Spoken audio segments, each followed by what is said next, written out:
Kung bago ka pa lang sa aking YouTube channel, please subscribe at i-hit ang notification bell para updated ka sa aking bagong videos.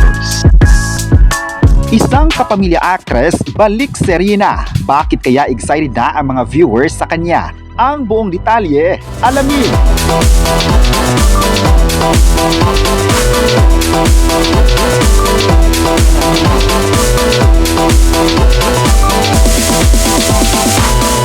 Ngayong araw, pinag-usapan pa rin sa social media ang pinakabagong serye ng ABS-CBN, ang What Lies Beneath. Ito ang bagong handog ng ABS-CBN para sa mga viewers na patuloy na nagmamahal sa network. Bida nga rito sina Janela Salvador, Kyla Estrada at ang pagbabalik serye ng award-winning actress na si Charlie Dizon. Marami pang aabangan ng mga kapamilya dahil itong nakaraang araw nga ay inilabas na ng ABS-CBN ang trailer ng naturang serye kung saan intense at mala-suspense na atake ng kwento. Marami nga ang namangha sa bagong teleserye lalo pat ang gumawa nito ay nasa likod ng bigating serye noon, kabilang na ang The Killer Bride.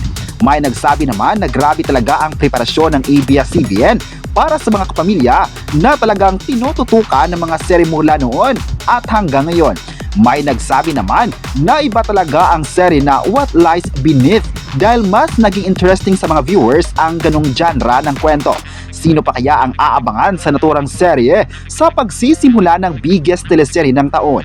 Excited na talaga ang mga kapamilya dahil yung bida na si Charlie Dizon ay inaabangan na ng lahat. Sana nga raw ay maganda ang kalalabasan ng kwento sa pagbabalik serye nga sa bakuran ng ABS-CBN. May nagsabi naman na iba talaga ang galing ni Charlie dahil marami na din siyang mga awards sa showbiz.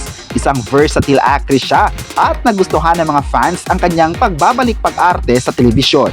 Marami din ang bumilib sa ipinakitang acting ni Charlie sa unang pasilip ng What Lies Beneath. Bumaha nga ang komento online dahil nga sa galing ng acting ng kapamilya actress at umaasa naman sila na sana marami pang mga proyekto ang ibibigay ng network. Pero marami naman ang naniniwalang mabibigyan talaga siya ng project sa ABS-CBN network dahil alam naman ng lahat kung gaano siya kagaling. May nagsabi naman na grabe yung dedikasyon ni Charlie Dizon dahil hanggang ngayon ay bumalik ito sa showbiz. Masaya sila na makita ang kanilang idolo sa showbiz at sinabing iba talaga ang karisma niya sa industriya. May nagsabi naman na sana magtatagal pa ang kanilang serye dahil makita naman ngayon na nagustuhan talaga ang kanilang palabas.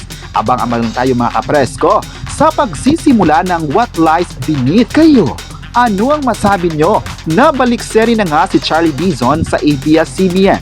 I-comment na kung excited na kayo sa What Lies Beneath at huwag kalimutang i-subscribe ang ating YouTube channel.